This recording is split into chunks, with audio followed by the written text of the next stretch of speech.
Hello all, welcome to main point study. I hope आप सारे के सारे ठीक हो। तो आज हम करने वाले हैं क्लास 12th की पोल साइंस का चैप्टर नंबर 1 सेकंड बुक का, जिसका नाम है challenges of the nation building. और हम करने वाले हैं जिसके मोस्ट इंपॉर्टेंट क्वेश्चन। आपको बहुत अच्छे से पता है कि जब मैं मोस्ट इंपॉर्टेंट क्वेश्चन बनाता हूँ तो उसका क्या मतलब होता है कि पूरा का पूरा पेपर जो है वो इसी से आएगा। ओके। किसी बच्चे को डाउट है तो 2014 के अंदर भी जो लास्ट ईयर का पेपर था, एनालिसिस की वीडियो मिल जाएगी, मैच करवा दिया था। ये दिख रहा है आपको। 2023 का पूरा पेपर मैच करवा दिया था। अभी क्लास 11 का गया था पेपर, उनका मैच कर, मतलब देखो, मोस्ट इंपॉर्टेंट क्वेश्चन से बाहर एक भी क्वेश्चन नहीं आएगा। सिंपल सीधी बात है। अ, ये बात आपको आराम से, बहुत अच्छे जो 11 में पढ़ते आ रहे हैं मेरे से, उनको बहुत अच्छे से पता है। जो 12th में अगर कोई नया बच्चा मेरी वीडियो देख रहा है पहली बार, तो ये एनालिसिस की वीडियो वगैरह देख लेना, आपको बहुत अच्छे से क्लियर हो जाएगा। क्लास 10th की देख लेना, 11th की। अगर बोला कि पिछले साल तो सर अलग बात थी, इस साल तो ये देख लो। ये क्लास 11 और 10th की है, अभी तक क्लास 12th का एग्जाम हुआ नहीं है। और हो जाएगा तो ये देखने की जरूरत पड़ेगी नहीं आपको। ठीक है। चलो जी। अब आ जाते हैं डायरेक्टली क्वेश्चन पे। हाँ, ये एक और बात कि है ना, मैं हर चैप्टर के जो है वो मोस्ट इंपॉर्टेंट क्वेश्चन डाल रहा हूँ। सबका लिंक आपको नीचे डिस्क्रिप्शन में मिल जाएगा। और मैं जितने दिन आपका ये जो छुट्टियां है ना, हर दिन मैं एक पेपर अपलोड करूंगा। इंग्लिश वाले बच्चों के लिए अलग, हिंदी वाले बच्चों के लिए अलग पेपर। ठीक है, लास्ट ईयर के जो पेपर्स है, क्योंकि आपको पता है पेपर से ही पूरा का पूरा क्वेश्चन जो है वो डायरेक्टली आपके एग्जाम के अंदर आता है, पीवाईक्यू से। तो वो पेपर देखना बहुत इंपॉर्टेंट है। और भरत कोरवाल वाले चैनल पे आ जाना रात को 10 बजे, यहाँ पर हम एमसीक्यू वगैरह की प्रैक्टिस वगैरह करेंगे। ओके। चलो जी, डायरेक्टली अब क्वेश्चन अपना शुरू कर देते हैं। तो पहला क्वेश्चन है कि explain any 3 challenges faced by the India at the time of independence. यानी जब इंडिया इंडिपेंडेंट हुआ था तो उसके सामने कौन कौन सी प्रॉब्लम इंडिया को फेस करनी पड़ी थी, कौन कौन से ऐसे चैलेंजेस थे जो इंडिया को फेस करने पड़े थे। यस और नो, ये बात आपको क्लियर हो गई है। तो मैं आपको बता दूं कि जब इंडिया इंडिपेंडेंट हुआ था ना, तो इंडिया के इंडिपेंडेंट होने के बाद इंडिया के सामने 3 बहुत बड़े चैलेंजेस थे। ठीक है। पहले तो एक छोटी सी बात और बता देता हूँ। कुछ बच्चे पूछ रहे थे कि सर ये जो आप लिख रहे हो, या जो नोट्स आपने दिए हैं, ये पीडीएफ वगैरह दी है, यही लिखने हैं। बिल्कुल सर, बिल्कुल। देखो, आपने एक बात नोटिस करी होगी कि ये वाला क्वेश्चन दिख रहा है आपको, ये वाला क्वेश्चन दिख रहा है। ये जो क्वेश्चन है ना, मैंने पहले छोटा आंसर लिखा था इसका, ये वाला। ठीक है। और मैंने बोला था कि बच्चे आप थोड़ा सा एक्सप्लेन करके लिखना है इसको। ठीक है। बट बात यह है कि फिर बच्चे बोलते हैं कि सर हमें एक्सप्लेन ही करना है, तो फिर हम खुद ही कर लेंगे ना सर, प्लीज़ पूरा आंसर दिया करो। तो इसलिए मैंने पूरा ही लिख दिया है। ठीक है। तो अगर आपको 6 नंबर का क्वेश्चन के अंदर 6 मार्क्स चाहिए तो लिखो यार जो लिखा है। इसलिए देखो, पीडीएफ दी है, नहीं तो मैं सिर्फ क्वेश्चन बता देता, बात ही खत्म करता। पीडीएफ दी इसलिए ताकि आपको कोई प्रॉब्लम ना जाए, और पीडीएफ का लिंक भी आपको नीचे डिस्क्रिप्शन में मिल जाएगा। तो इंडिया जब इंडिपेंडेंट हुआ था ना, इंडिया के सामने 3 बहुत बड़े चैलेंजेस चैलेंजेस थे। पहली प्रॉब्लम तो ये थी, पहला चैलेंज तो ये था कि इंडिया को यूनाइट रखना। अभी बताऊंगा इसका मतलब। दूसरा था कि इंडिया के अंदर डेमोक्रेसी को स्टैब्लिश रखना। डेमोक्रेसी स्टैब्लिश कर तो दी, बट उसको डेमोक्रेसी को हमेशा स्टैब्लिश रखना, ये दूसरा बहुत बड़ा चैलेंज था। और तीसरा सबसे बड़ा चैलेंज था कि ऐसा डेवलपमेंट करना जो सबके लिए हो, ओवरऑल डेवलपमेंट करना है। ऐसा ना हो कि किसी पर्टिकुलर कम्युनिटी, पर्टिकुलर लोग, सिर्फ अमीरों के लिए ना हो। ऐसा डेवलपमेंट करना जो सबके लिए हो। ठीक है। सबके एस्पिरेशन को फुलफिल करने की कोशिश करना, यानी सबके, क्योंकि देखो पार्टीशन हुआ था, तो पार्टीशन में ऐसा ना हो कि माइनॉरिटी वगैरह जो यहाँ पर रह गई है, उनको डेवलपमेंट ना हो, यानी सबका डेवलपमेंट करना, ये हमारा मेन मोटिव था।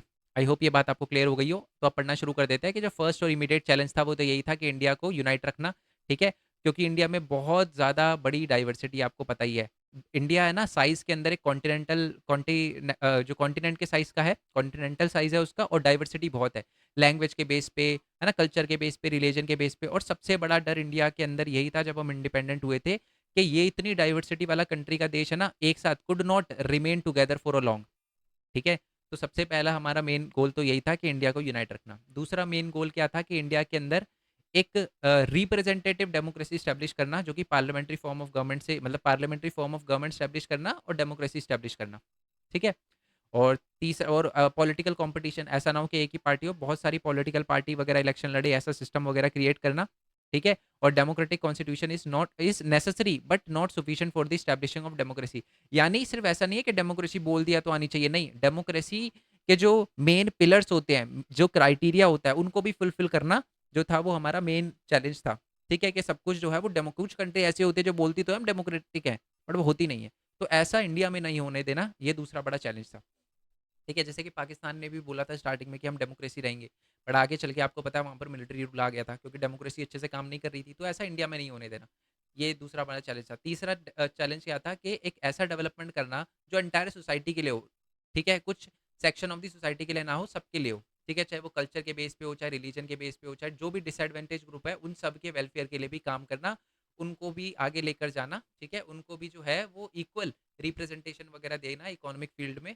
और पॉवर्टी वगैरह इरेडिकेट करना, ये तीसरा मेन गोल था हमारा। ठीक है, ये तो पूरा आंसर हो गया।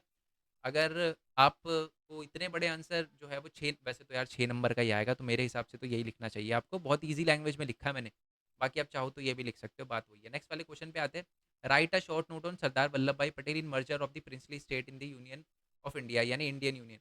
मतलब आपको पता है कि इंडिया के अंदर है ना बहुत सारे, आपको पता है प्रिंसली स्टेट थे। मैं चलो बुक मैंने खोली भी नहीं है। ओके, तो इंडिया के अंदर बहुत सारे प्रिंसली स्टेट थे, जो प्रिंसली स्टेट थे ना, जब वो हम इंडिया इंडिपेंडेंट हो गया था, तो प्रिंसली स्टेट को चॉइस दी गई थी कि आप अगर इंडिया में मिलना चाहते हो तो आप इंडिया के एक एग्रीमेंट पे साइन कर देना जिसका नाम है इंस्ट्रूमेंट ऑफ एक्सेशन। आप अगर पाकिस्तान में मिलना चाहते हो तो पाकिस्तान के इंस्ट्रूमेंट ऑफ एक्सेशन पे साइन कर देना, और अगर आप दोनों में ही नहीं मिलना चाहते तो आप दोनों पे साइन मत करना, आप इंडिपेंडेंट कंट्री रहना।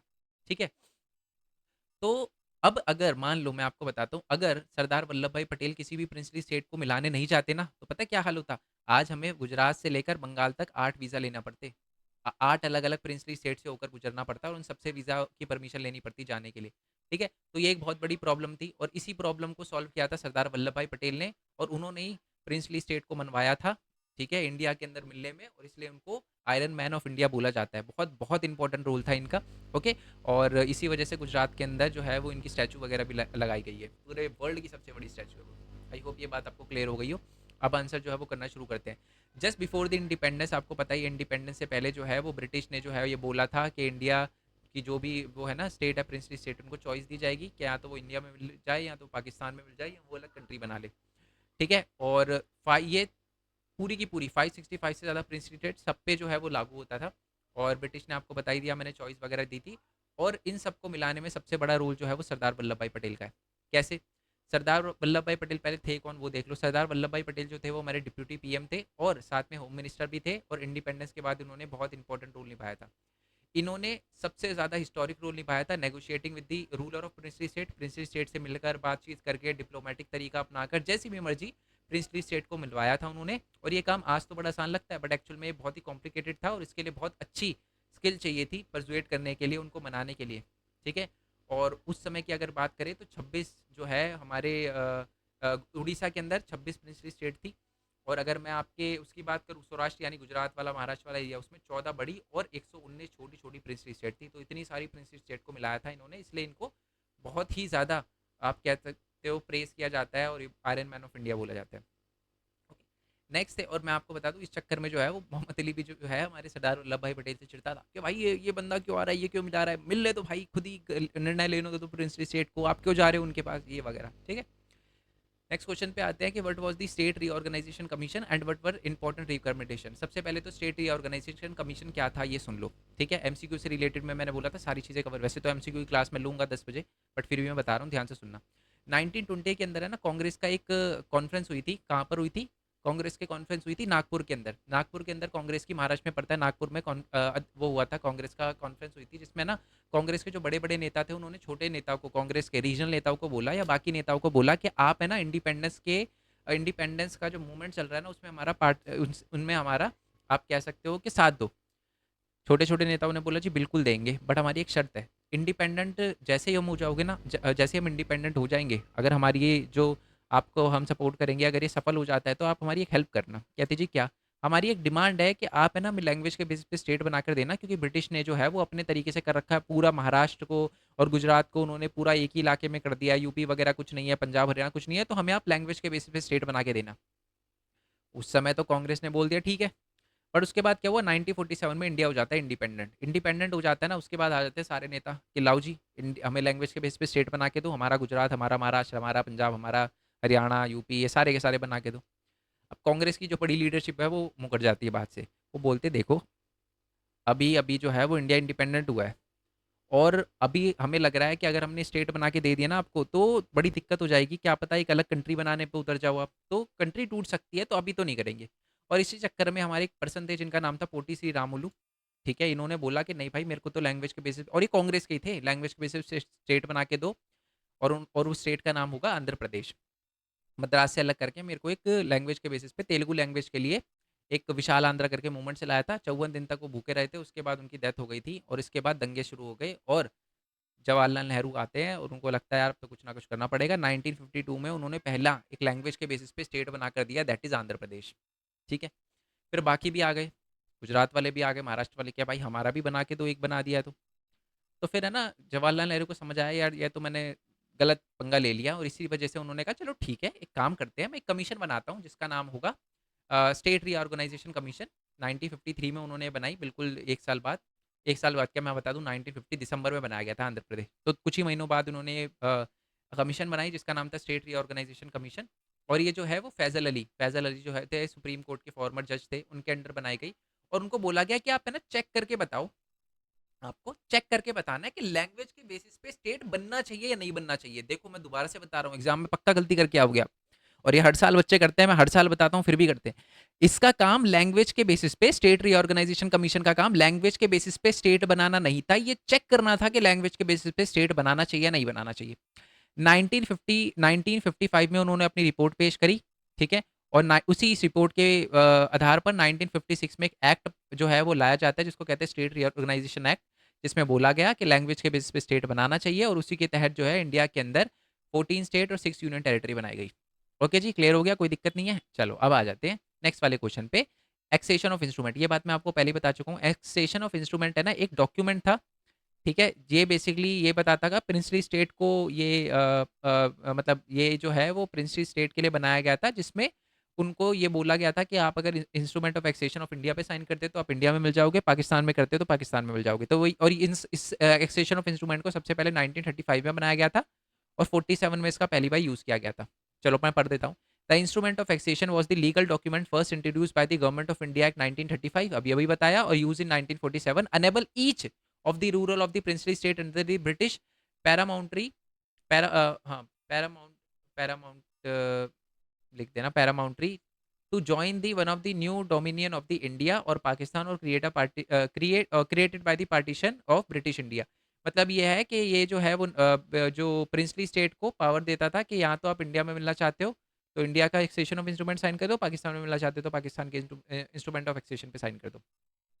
नेक्स्ट क्वेश्चन, कि how did the Hyderabad merge with India. मैं आपको बता दूं कि मैक्सिमम प्रिंसली स्टेट जो है वो 1947 15 अगस्त से पहले इंडिया के अंदर मिल गए थे, बट कुछ प्रिंसली स्टेट जो है वो 1947 के में नहीं मिले थे, जिसमें से एक था हैदराबाद, एक था मणिपुर, एक था त्रावणकोर, भोपाल भी था, ठीक है। तो ये कुछ प्रिंसली स्टेट थे जिन्होंने बड़ी दिक्कतें क्रिएट करी। तो सबसे पहले तो हम हैदराबाद के बारे में पढ़ लेते हैं। आपकी बुक में सिर्फ हैदराबाद का फर्स्ट चैप्टर के अंदर हैदराबाद का दे रखा है, और दे रखा है जी हमारे मणिपुर का, तो इन दो पे हमारा मेन फोकस रहेगा, ठीक है। एक जम्मू कश्मीर का भी दे रखा है, बट जम्मू कश्मीर का चैप्टर नंबर 7 जब आएगा तो उसके मोस्ट इंपॉर्टेंट क्वेश्चन में करेंगे। यहाँ देखो पहले तो हैदराबाद जो है उस समय की लार्जेस्ट प्रिंसली स्टेट हुआ करता था। मैं चाहूँ तो आपको पिक्चर में भी दिखाना, चलो मेरे पास एक सेकंड, शायद मैं एक बार दिखाई देता हूँ आपको।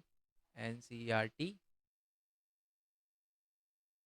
क्लास 12, जस्ट एक सेकंड लगेगा बस, ठीक है। मैं PDF से आपको दिखाना चाहता हूँ। हाँ, क्लास 12 हो गया, ये हो गया हमारा पॉलिटिकल साइंस, ये हो गई हमारी सेकंड बुक सिंस इंडिपेंडेंस। इसका जो है वो चैप्टर नंबर 1 की PDF अपन खोल लेते हैं। ये मैंने चैप्टर नंबर 1 की PDF खोल ली, और इसके अंदर मैं आपको एक दिखाता हूँ। मैं एक बार है ना, मैं ये पिक्चर भी, ये सारे बुक चैप्टर भी गो थ्रू करवाऊंगा, जिससे आपको थोड़ा आइडिया लग जाएगा चैप्टर में हम क्या पढ़ने वाले हैं। देखो ये हैदराबाद की दिख रही है, कितनी बड़ी प्रिंसली स्टेट है, चारों तरफ से इंडिया से घिरा हुआ था ये, ठीक है। चलो आ जाते हैं दोबारा से। और इन जो इसके अंदर कुछ एरिया महाराष्ट्र का भी आता था, कर्नाटका का भी आता था, और आंध्र प्रदेश का भी आता था। और मैं आपको बता दूं कि जो हमारे हैदराबाद का जो लीडर था ना, उसको निज़ाम कहा जाता था, रूलर को निज़ाम कहा जाता था, और इसका रियल नेम था मीर उस्मान अली खान। एग्जाम में लिख कर आओगे, टीचर खुश हो जाएगी। और ये वर्ल्ड का रिचेस्ट पर्सन था, और इस पे रिलेटेड मैंने एक शॉर्ट्स भी डाली है, चेक करना। 1937 के अंदर इसको वर्ल्ड के रिचेस्ट पर्सन का टाइटल दिया था टाइम मैगजीन ने, कवर पे फोटो लगा के इसकी। और है ना, निज़ाम ने क्या किया 1947 के अंदर नवंबर में, जो इंडियन गवर्नमेंट है ना उसके साथ एक स्टैंड सिल एग्रीमेंट साइन किया, और बोला कि देखो बात ऐसी है, आप हमको है ना जो अभी चल रहा है ना वैसे ही चलने दो, और हमें एक साल का टाइम दो, हम सोचेंगे कि हमें क्या करना है।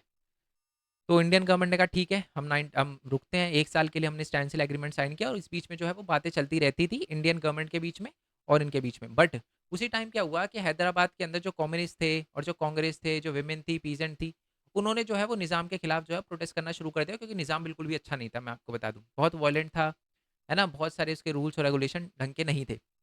तो हुआ क्या कि जो निज़ाम था उसने सोचा कि यार मैं डिसाइड करूंगा ना कि इंडिया में रहना है नहीं रहना, मिलना है इंडिया में नहीं मिलना, कि ये लोग क्यों इतना उछल रहे हैं।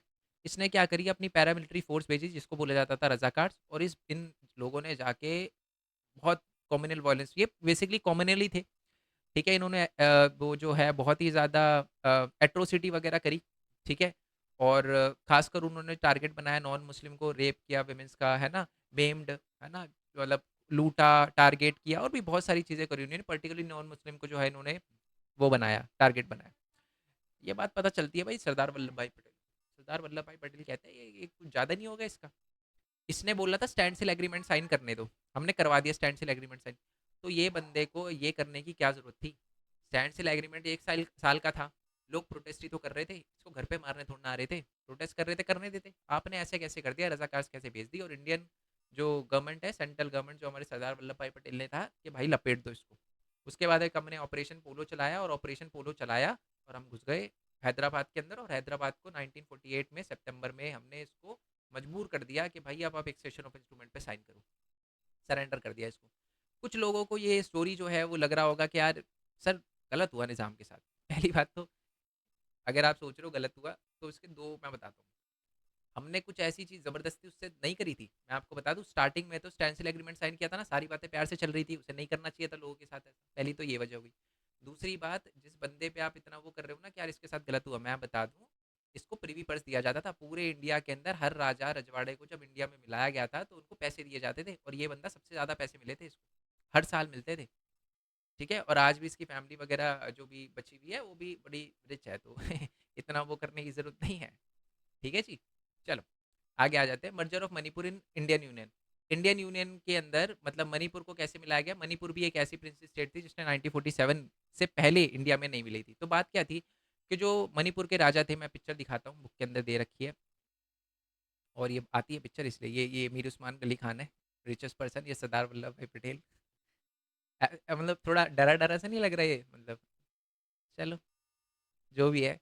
तो ये हमारे सरदार वल्लभ भाई पटेल हो गए, ये राजा बौद्ध चंद हो गए, ये लोग हैं। और ये जो लिखा हुआ है ना, ये लिखा हुआ है जी हमारे डिफेंस, एक्सटर्नल अफेयर और कम्युनिकेशन। मेरे को दिख नहीं रहा, आपको नहीं दिख रहा, मेरे को भी नहीं दिख रहा, बट ये है कि मेरे को पता है कि क्या लिखा हुआ है, तो इसलिए मैंने बता दिया आपको, ठीक है? अब हुआ क्या, क्या ना, बात क्या है कि few day before the independence, कुछ ही दिन पहले जो है वो हमारे, इसने साइन तो कर दिया था, सुनना पूरी बात, जो बौद्ध चंद थे, बौद्ध चंद सिंह थे, इन्होंने एक सेशन ऑफ इंस्ट्रूमेंट पे साइन कर दिया इंडियन गवर्नमेंट के साथ, ठीक है? और जो इंडियन गवर्नमेंट है उन्होंने बोला भाई जैसे चल रहा है ना वैसे ही चलेगा, आप टेंशन मत लो, आप राजा रहोगे, जो जैसे करना है वैसे। इस पिक्चर में देखो यही दिखाया गया। जब सरदार वल्लभ भाई पटेल कहते थे आपको जैसे लोगों पे रूल करना है, लोगों की कंडीशन दिखा रहे कि वैसे करो, बस हमें ये तीन चीजें दे दो। तो यही हमने आश्वासन दिया उसे। और पब्लिक ओपिनियन के अंडर प्रेशर आकर उसने क्या किया, एक सेशन ऑफ इंस्ट्रूमेंट पे साइन कर दिया, और 1948 के अंदर पहला ऐसा स्टेट बना जो कॉन्स्टिट्यूशन मोनार्की बना। और यहाँ पर पहली बार, मैं आपको बता दूं, पूरे इंडिया में पहली बार यूनिवर्सल एडेड फ्रेंचाइजी के बेस पे यहीं पर इलेक्शन हुए थे। ये क्वेश्चन जो है वो मैप के अंदर भी आता है। उसके बाद क्या हुआ, कांग्रेस जो पार्टी थी मणिपुर के अंदर, उन्होंने तो बोला कि हाँ जी बढ़िया था, बट बाकी जो पॉलिटिकल अपोजिशन थे उन्होंने बोला कि जी नहीं, ये गलत हुआ, पूछना चाहिए था। जो अंडर प्रेशर जो है वो उसने राजा बौद्धचंद ने जो है वो उस पर साइन किया। और ऑल दो सितंबर 1949 के अंदर गवर्नमेंट ऑफ इंडिया ने पूरा का पूरा जो है वो महाराजा को मर्जर एग्रीमेंट पे साइन करवा दिया। और उसने किसी भी इलेक्टेड जो लेजिस्लेचर असेंबली थी उससे बिल्कुल बात नहीं करी, पूछा नहीं कि क्या करना है क्या नहीं करना, उसने खुद ही साइन वगैरह कर दिया, ठीक है? और इसको लेकर आज भी बहुत सारे लोग जो है वो मणिपुर में गुस्सा होते रहते हैं कि यार थोड़ा पूछना चाहिए था लेजिस्लेचर असेंबली से, राजा को सब कुछ डिसाइड नहीं करने देना चाहिए था, ये सारी की सारी चीज़ें। नेक्स्ट वाले क्वेश्चन पे आ जाते हैं। प्रॉब्लम इन पार्टीशन, जब पार्टीशन हुआ था, जब पाकिस्तान क्रिएट हुआ था, तो जब पाकिस्तान क्रिएट हो रहा था तो चार समस्या हमारे सामने आई थी, मैं बता देता हूँ। पहली समस्या क्या थी? पहली समस्या ये थी, पहली प्रॉब्लम ये थी कि ना, पाकिस्तान बनाया जाएगा किस एरिया पे जहां पर मुस्लिम मेजोरिटी ज्यादा रहती हो। अब है ना, दिक्कत ये थी, प्रॉब्लम ये थी कि कोई भी एक ऐसी जगह नहीं थी जहां पर मुस्लिम लोग ज्यादा रहते हो। तो इसका सॉल्यूशन कैसे निकाला गया? दो पाकिस्तान बनाए गए, एक तो ईस्ट पाकिस्तान और एक वेस्ट पाकिस्तान। ईस्ट पाकिस्तान को आज हम बांग्लादेश कहते हैं। आगे वाले चैप्टर में हम इसके बारे में बात करेंगे, जब इसके मोस्ट इंपॉर्टेंट क्वेश्चन करेंगे। तो पहली प्रॉब्लम समझ आ गई ना, और उसका सॉल्यूशन भी हमने निकाल दिया, दो पाकिस्तान बना दी। दूसरी प्रॉब्लम थी कि सारे के सारे लोग जो थे मुस्लिम लोग, वो पाकिस्तान के फेवर में नहीं थे, वो नहीं चाहते थे पाकिस्तान बने। जैसे कि खान अब्दुल गफ्फार खान, जिसको हम फ्रंटियर गांधी बोलते हैं, वो नहीं चाहते थे कि पाकिस्तान बने। तो ऐसे लोगों को इग्नोर कर दिया गया। तो जो मोहम्मद अली जिन्ना था, जो क्या मुस्लिम लीग वाली पार्टी थी, उसने कहा भाई इनको छोड़ो। और मैं आपको बता दूं, इसी वजह से जो है वो हमारे ये खान अब्दुल गफ्फार खान को जो है वो भारत रत्न भी दिया गया था, ठीक है? और जो पाकिस्तान है उसने जेल में डाल दिया था इनको आज़ादी के बाद। मतलब हमारी आज़ादी और पाकिस्तान क्रिएट होने के बाद जेल में डाल दिया था खान अब्दुल गफ्फार खान को। और ये पहले और जहाँ तक मेरे को पता आखिरी ऐसे पर्सन होंगे जिनको भारत रत्न दिया गया है। चलो, ओके। और शायद है ना आप अगर कमेंट बॉक्स में अगर थोड़ी बहुत आपको नॉलेज है तो बताना, पाकिस्तान ने भी हमारे एक प्राइम मिनिस्टर को निशाने पाक करके एक हाई एंड सिविलियन अवार्ड होता है वो दिया है। आप मेरे को बताना कौन थे। चलो, ये दो चीज़ें समझ आ गई। तीसरी सबसे बड़ी प्रॉब्लम क्या थी? तीसरी प्रॉब्लम बहुत ही ज़्यादा खराब थी। क्या थी?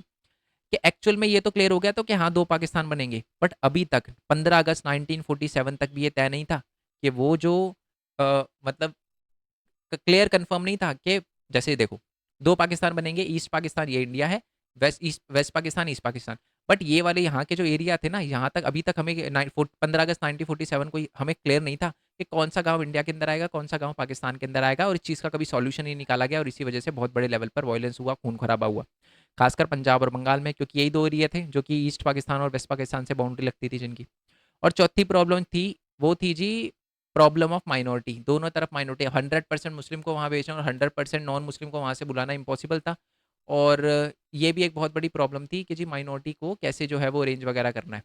ठीक है, इसका भी सॉल्यूशन एज सच कभी निकाला नहीं गया। इंडिया की तरफ से तो निकाला गया था, जो गांधी जी थे उन्होंने बोला भी था कि आप सारे वापस आ जाओ, तो बहुत सारे आए भी थे वापस। बट जो मतलब आप कह सकते हो कि जो पाकिस्तान ने कभी ऐसा इनिशिएट नहीं लिया, और वहाँ पर फिर जो माइनॉरिटी की सिचुएशन बड़ी ख़राब थी, तो वो वापस गए भी नहीं। ठीक है, चलो जी नेक्स्ट वाले क्वेश्चन पे आते हैं कि analyse the 4 major consequences of partition. Partition के 4 कॉन्सिक्वेंसेज बताओ, यानी जब पार्टीशन हो गया तो उसके क्या परिणाम निकले। ईजी है, खून खराबा, वायलेंस, खून खराबा खासकर लाहौर, अमृतसर, कोलकाता वाला तो कम्युनल जोन बन गया था।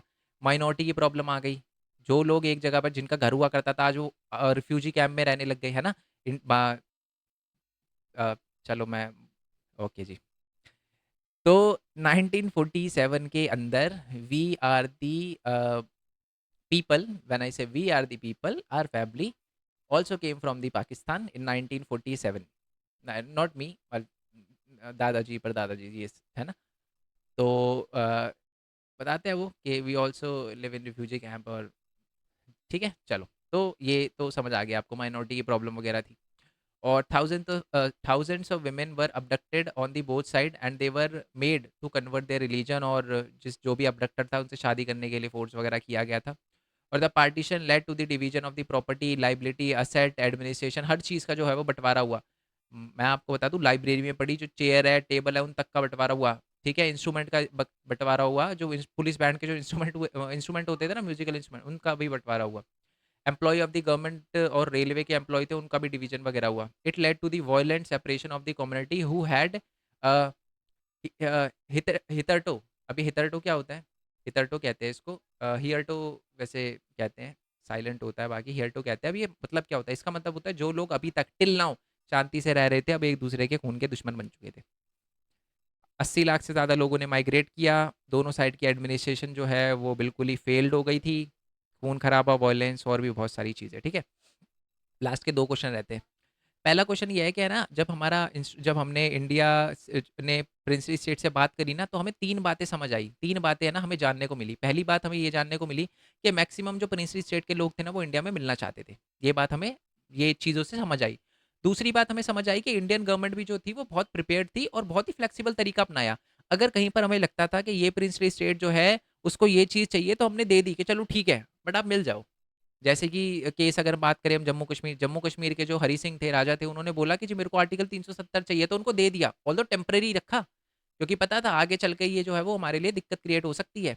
अगर हमने परमानेंट बना दिया था तो इसको टेम्परेरी रखा। और लास्ट है consolidation of the territorial boundaries of the nation had assumed supreme importance. और दूसरी बात है, हमने सबसे ज्यादा इंपॉर्टेंस किस चीज को दी कि जी हमारी टेरिटोरियल इंटीग्रिटी बनी रहे। हमने ऐसा नहीं है कि कोई राजा कोई चीज मांग रहा है तो हमने सोचा कि अरे छोड़ना भाई, क्यों दे राजा को, ऐसा नहीं सोचा हमने। हमने जो है वो बेसिकली पूरी पूरी कोशिश करी, पूरी कोशिश करी सरदार वल्लभ भाई पटेल ने कि भाई जैसे मर्जी अभी प्रिंस स्टेट को मिलवा लेते हैं। क्लियर हो गया? कोई दिक्कत? पक्का। नेक्स्ट क्वेश्चन आ जाते हैं, लास्ट क्वेश्चन है कि गांधी जी ने कौन कौन से स्टेप लिए कम्युनल वायलेंस को खत्म करने में, रिड्यूस करने में ड्यूरिंग दी पार्टीशन। आपको पता है पार्टीशन में बहुत ज्यादा खून खराबा, दंगे, वायलेंस वगैरह ये सारी चीजें हुई थी।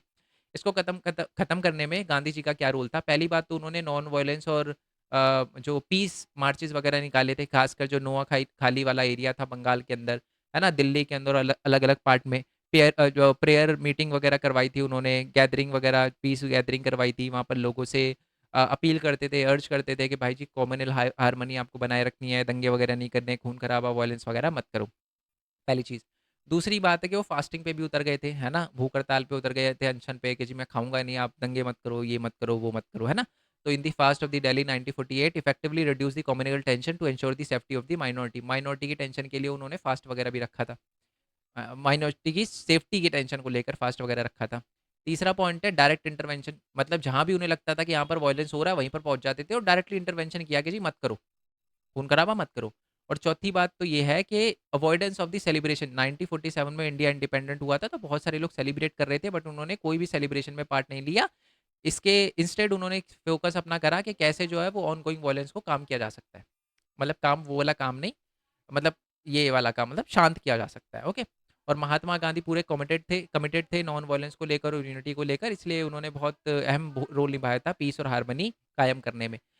30 जनवरी 1950 तो 1948 नथुराम गोडसे ने गोली मारी थी। एक मार्क्स में एमसीक्यू आ सकता है, अभी मैं बुक भी दिखाऊंगा आपको।